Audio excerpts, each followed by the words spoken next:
ma profité ci di tontu Emmanuel Macron président France ndax ñàkk weg gi mu yàq yeeg africains yi foog ni ñi ngi jamono ñoom Pompidou ak yooyu wala sax jamono esclavage wala colonisation moo tax mun a taxaw France ne convoqué na ay président africain xam naa ni bu ci Macky Sall bokkoon moom kenn du ko fa jiitu ñu koy wax bu ñu ko waxee ba pare dafa am un sentiment anti-français boo xam ne juddu na ñu ne ko sentiment anti-français bu amoon sax lu war la ndax nag France dañoo yàgg ak moom mu teg ñu lu bëri depuis esclavage ba néocolonisation en passant par la colonisation ñu am ay rapports yu déséquilibrés dafa jaadu ñu commencé wax nag France ne ko mbir mi doy na waaye sentiment anti-français ci boppam moo amul fii personne n'est contre la France ou les États-Unis ou l'Allemagne. Il n'y a pas de sentiment anti-français, il y a un sentiment pro-africain yàgg naa ko wax sama bopp la gënal tekkiwul ni bañ naa la bu dee ñoom nag ni ñu doon fonctionner ak suñu yenn présidents yi nga xam ne seeni préfet lañu lu ñu bëgg ci ñoom am ko ñu leen di signer ay contrat léonins yoo xam ne c'est au détriment des Sénégalais su dee loolu lañu yaakaar dina wëy nañu xam ne y a une génération africaine consciente bu jàng fi ñu war a jàngee xam li ñu war a xam te amuñu benn complexe kenn gënuñu kenn waaye kenn gënuñu loo xam ne génération boobu dootu ko nangu suñ ko comprendre wasalaam suñ ko comprendrewul tôt ou tard ils seront éjectés de l'Afrique te du baax ci ñoom ndax France boo ko génnelee Afrique léegi mu perte 10 points ci classement nation yu développé yi kon notre monnaie muy franc CFA musiba la ci Sénégal musiba la ci Afrique ndax tant que ñi ngi am li ñuy wax parité indéfiniment fixe mooy ab koppar boo xam ne dañ koo lënkale ak euro bu njëkk ba franc français la woon bi ñu demee ñoom zone euro ñu lënkale ko euro ñu ne France mooy garantir suñu convertibilité monnaie waaye moom mooy garantir suñu ñu mun a wecce suñu monnaie ci àdduna bi tey suñuy jënd ci biti comme àdduna bi en dollar la ñuy gën a utiliser looy jënd wala en euro tegu ci bu boobaa au lieu ñun ñuy def wecc bi ñu koy weccel suñu bopp France mooy garantir wecc boobu waaye en contrepartie li nga xam ne mooy suñu devise te devise moo yor réew li nga xam ne mooy suñu devise mooy li ñu am yépp ci dollar ak ci euro ak ci yuan peut-être su dee am nañ ci loolu lépp dañ koy dem déposer trésor français Macky Sall bëgguñoo gëmloo ni koppar gi koppar gu baax la may wax sénégalais yi France bi muy def franc CFA daf ci amoon jubluwaayam bu ci njëkk mooy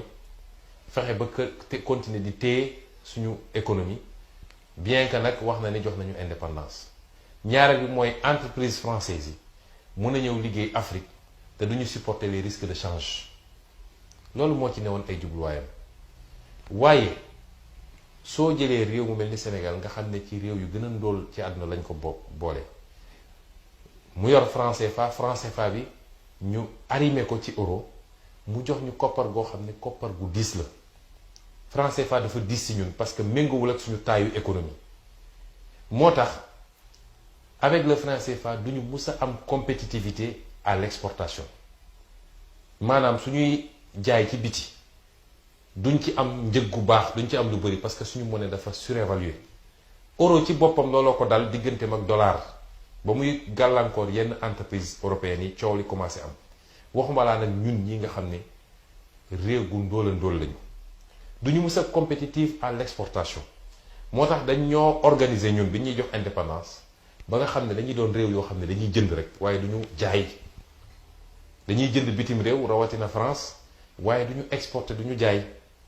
moo tax compétitivité importation am nañ ko moom doy sëkk waaye importation musul développer réew ñeneen ñi ngay liggéeyal ñoom ñooy liggéey di produire yow nga dem jënd andi sa réew alors que ñun waroon nañu produire di génne ci réew mi te tant que réglé wuñu paramètre boobu mënuñu am politique industrielle dañuy nax suñu bopp mënuñu fexe ba am industrielle politique industrielle moo tax il nous faut avoir suñu propre monnaie am suñu propre banque centrale boo xam ne moom mooy définir suñu politique émission monétaire kañ la ñuy émettre monnaie ak naka lañ koy émettre moom mooy définir suñuy taux d'intérêt waaye banque centrale boobu moom mooy définir cours monnaie bi ak suñu politique de change parce que réew mu amul politique de change mënoo compétitif ci économie ci marché international bi loolu nag wut ne loolu ak politique bi Macky Sall di appliqué tey naan franc CFA monnaie bu baax la parce que France nga xam ne ñoom ñooy ay kilifaam tant que France mu ngi am intérêt ci franc CFA moom day continuer di wax ni franc CFA baax na. ñetteel bi mooy suñu ressource naturelle yàlla may nañu ressource naturelle yu bëri macha allah kaar te loolu dafa war a jouer ci suñu politique industrielle waratuñoo di génne suñu matière première brute yi te transformé ñu lu ëpp wala lépp sax ñu transformé ko Sénégal am ay unité sidérurgique am ay orfèvrerie yu moderne am ay unité yoo xam ne lépp lu ñuy def ci wàllu napp gi wala ci wàllu mbay mi fii lañ koy transformé Sénégal doo ko génne mu andi ñu devise lu bëri waaye créer des emplois yu dul jeex waaye suñu toogee nii ñoom Macky Sall yore réew mi xaateem dañuy xaateem lépp tubaab yi ñëw jël ko génne ko ñu naan ay 10% lañ ci am ak ay 15% te loolu sax amuñu ko ci loolu duñu mus a développer politique industrielle ci loolu moo profité nag ci lii tontuwaat Emmanuel Macron waaye tontu Union européenne parce que coowal politique immigration bëri na ci Europe waaye gis nga les populations ne font que suivre le même chemin que leur richesse boo ñëwee ci réew jël seen richesse yëpp yóbbu ko population yi ñu fa ba dinañ am seen fulla bu doy ba ne ñun ñoo ngi topp suñu richesse man nag merew ma tubaab yi de la suñuy njiit la mere parce que ñoom ñoo ñàkk patriotisme ak yéeg-yéeg ba di doxalee noonu mais li xew muy lu métti ci ñun suñuy rakk suñuy xarit suñuy cousin di dee ci géej gi bis bu ne wala di dee ci désert bi wala ñu leen jàpp esclavage Libye gàcc la waroon doom ci ñoom Macky Sall tubaab yi nee nañu libre circulation des matières premières des biens des marchés publics mais pas de libre circulation des personnes ñun ñu nangu loolu